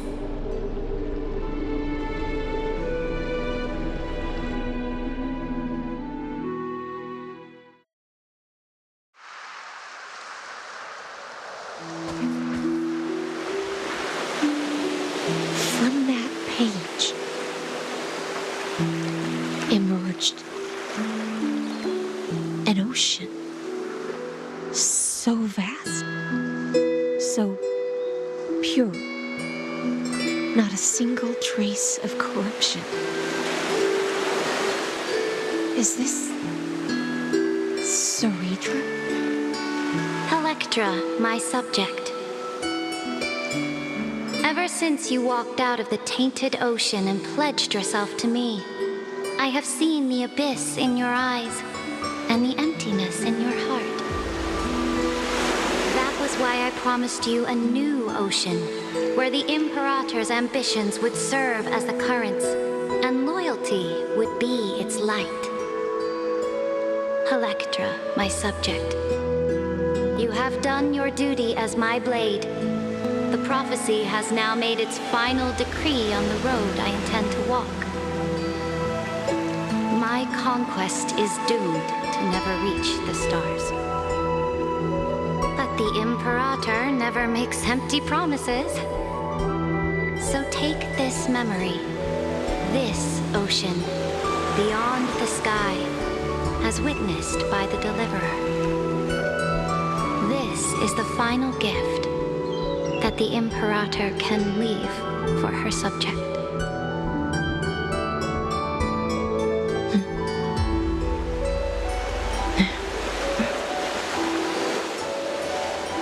When I was still a fish in the ocean, I always felt so genuine swimming through the waters. But once I stepped onto land, I found myself caught in a play. Every land dweller wore a mask in their life. So I, too, donned a costume and tried to find my role in this show. I became your blade in war and the violin strings at banquets. Do you still not get it? I do not long for the oceanic depths of my homeland. Nor do I crave the swelling seas beyond the sky. Perhaps even I don't know what I want. I still don't know where I should swim to even at the end. But I know one thing right now. A fish is simply a fish. And she can never leave the ocean she's in. But whether under the ocean or on land, we two prisoners who can never escape this cave can still look outside the cave and see the stars.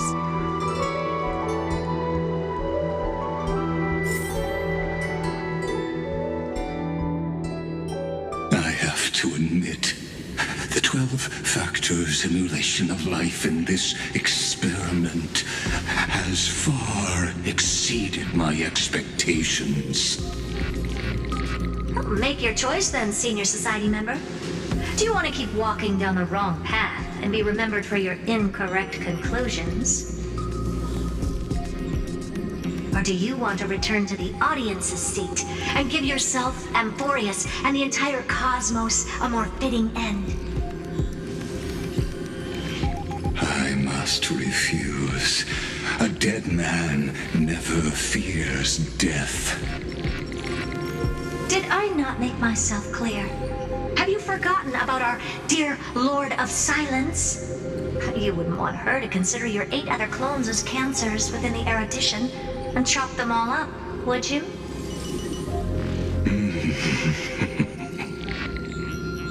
Your logical deductions are vastly different from mine. Therefore, allow me to provide one more academic recommendation. Listen, my peers. Why don't you look beyond this world? Just as the Chrysos heirs did. Re-evaluate your calculations and take into account all enemies in the upcoming war among the eons. Amphoreus is not a place where 3 paths entangle, but where 3 paths fight to the death. You used Memoria to resist me, but did you not consider the possibility that the Remembrance and their children might have taken this opportunity to join the fray as well?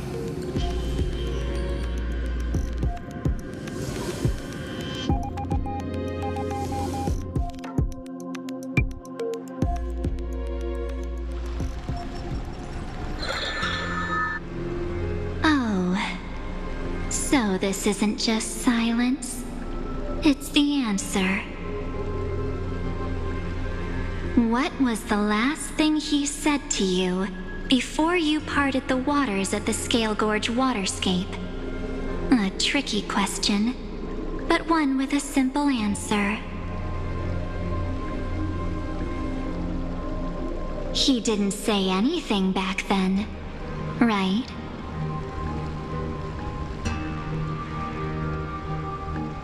That's correct. And now I'm sure. You are not March 7th.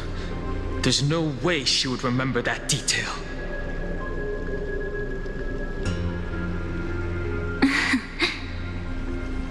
I'll only warn you once. Leave her body now. How impulsive. That's not like you at all. Why don't you calm down and think about another possibility? I didn't take over March 7th's body.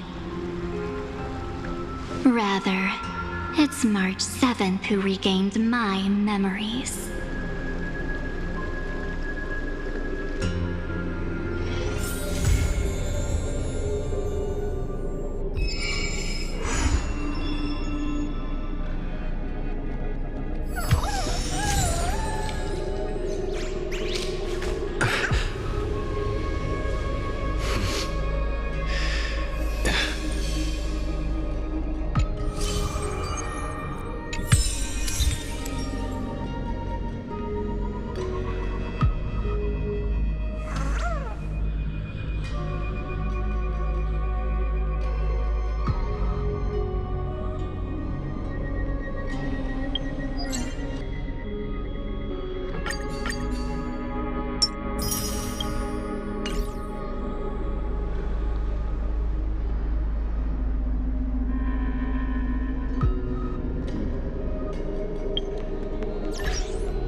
Dolos' suburbs, in a tiny weaving workshop. The silk-weaving old woman busies herself within as her smart child wanders outside on a whim. The silk pours from the loom, some bright as the dawn, some dark as the night. The woman had lived her whole life in poverty, yet through her business, she never deceives. Good child, listen to me. Never lie and speak deceit, for people like you only do to honesty. The girl smiles and nods, but her heart is drawn to the boundless desires of the bustling streets. And the grandmother is unaware that her handmade white dress has been stained by the mud of conceit. Madam, what is a bundle of white silk's price? Sir, only 2,000 Valens coins. An honest price tag can only meager profit obtain. If we keep selling cloth like this, we'll stay poor for the rest of our lives. The girl complains to her grandmother while sprouting countless plots and petty tricks. The woman smiles and does not reply, only weaving with night-shaded silk a suave, hooded robe for her little spark. Why don't you take some of our goods and go into the city tomorrow to try out those pranks? The mesmerizing, moneyed charm of Dolos City turns minds and tongues into a whirlwind of confusion. Even the girl who prided herself on sharp ears and a clever tongue could not contend with the myriad of shifting faces before her. She returns penniless and furiously seethes. I vow to the god of thieves that I will eventually empty those people's pockets. Smiling, her grandmother stops her silk work and offers some dinner with humble dish. Silly child, don't let Titans hear such vows and promises. Yet when the moon rises, a magnificent pin graces the old lady's pale locks. The girl smiles at the old woman, now stunned in shock. I actually did return with some cash. The brilliance adorning her white hair drew all eyes, and its proud original owner arrived to stake their claim. The bet that the girl won with a brilliant trick is described as a thief's loot through lying schemes. The old woman, in her panic, shouldered the blame, confirming a sin that was but a fabrication. By Dolos' laws, we must also execute all her family! To protect the girl, the old woman reveals the final secret unseen. She's not my family, but just an orphan picked from the street on a whim. People thought this to be a lie, but the girl knows her grandmother cannot deceive, just like how she always glossed over questions about parents and kin. Your parents went to a city-state far away. The girl never bothered to unravel the threadbare lie. Stop! Stop right there, you thief! Run! Run as fast as you can! Cyphera! The lies overthrow the shop and tear apart the good woman's good name, leaving the girl with guilt and grief. The hearth of her home was a lie, doused by another conceit. But if her sleight of hand had better skill, would it have made that fire burn forever? The girl pulls down the hood and sinks into the starless dark. I vow to the god of thieves. And from that day, she never left empty-handed, her words woven with deceit. However, back then, the girl did not realize that the people did not covet one simple pin, but the golden blood flowing beneath her skin.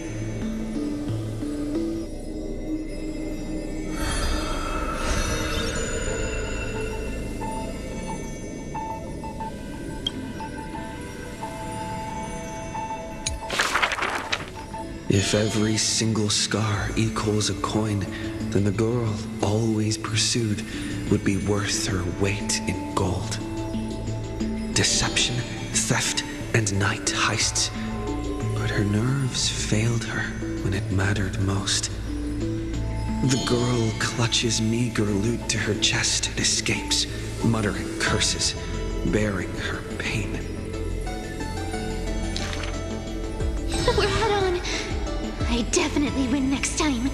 She always longs for the coin of Whimsy's blessing and creed. Yet the coin in the air always suddenly disappears, as if in reply from the trickery titan. Day and night flow, and the thief's star makes circles across the sky, while time molds the girl into an adult. The cloak once used to conceal her entire body now only suffices as a hood that barely covers her fringe. No matter.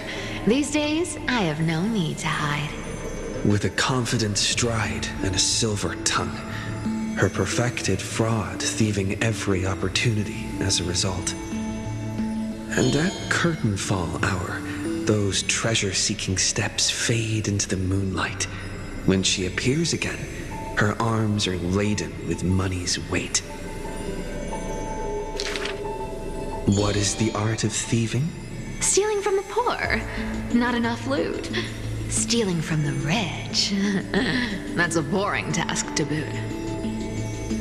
The girl narrows her eyes of greed towards those called the Chrysos heirs. The golden vines of the sages' homes, the sacred carcass of the Deathward realm, the divine lyre of the seashore's pearl, and the crystal chalice of the thousand gates. The girl knows not the treasure's origins, only that they are all valuable beyond measure. To have something priceless is the true art of thieving. A pity the deceits are all eventually revealed, and the thief meets a rare defeat. A golden thread discerns her meticulous disguise, and the heroes hold down her third hand to imprison in this thief star made of human feet. I take defeat with my head held high. Spare me your sympathy. She frankly faces the accusations, knowing that escaping would be nothing more than child's play. So the Chrysos heir outside the cage smiles sweet. Would you like to see my most precious?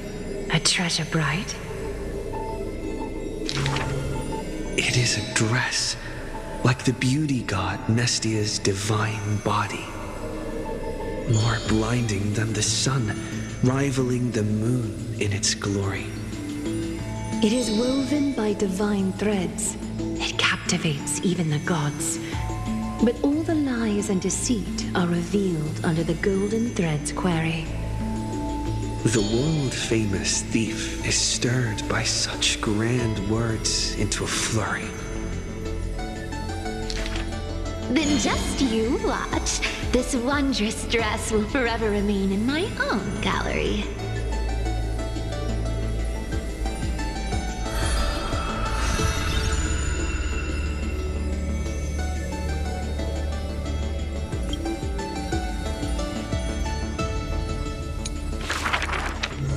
This is an age of ruin.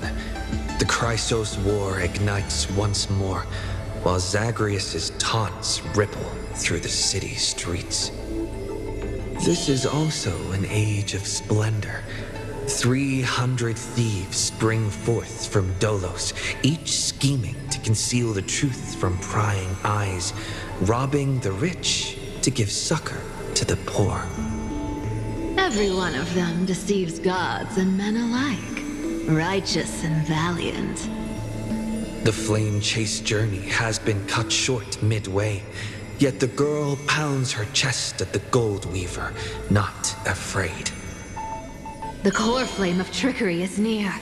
If now isn't the time to risk it all, then when? The prophecy reveals the Titan's trail. Golden threads binds the fleeing god of thieves.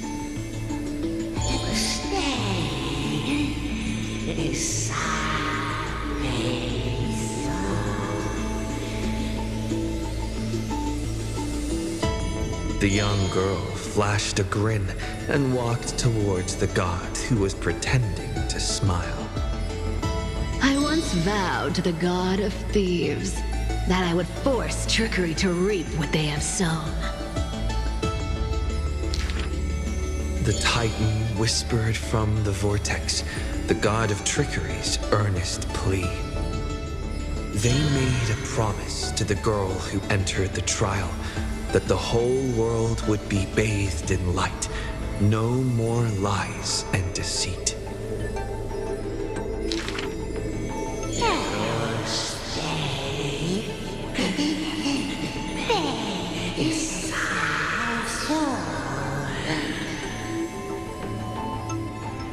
The young girl recalled the hearth fire of her childhood. Cyphera, only honesty is well liked. She pursed her lips. That does sound like quite the ideal society. Of course I didn't accept. How boring would a world without deception be? The young girl demonstrated her newly acquired divine power, molding lies into reality. The defeated Titan is now not but a wandering soul. But somewhere far away, a purple spirit thief opened bleary eyes. They had forgotten their previous life as a Titan and remembered only the girl's crafty message. Go! Collect treasure, you greedy little grape. Once you regain the memories of trickery from chests, then I will claim the reward for saving your life. In the days spent away from Akama, the girl grew accustomed to traveling alone. In a certain city, she heard of a spirit thief, rumors aplenty. I, Bartolo's master thief, shall take all you've labored to gain. So saying, the spirit thief steals the girl's coin pouch and fled without a trace. But a gust of wind brushed past, and the girl had already caught them. Running for it? Your life was saved by my trickery, you know. The old god and the new finally reunite, the two rivals who, from that moment on, became thieves and companions both. It's just that the spirit thief's companion was always scaring them. Hey, the fish in the River of Souls are starving, you know.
a thief reveals a few lies.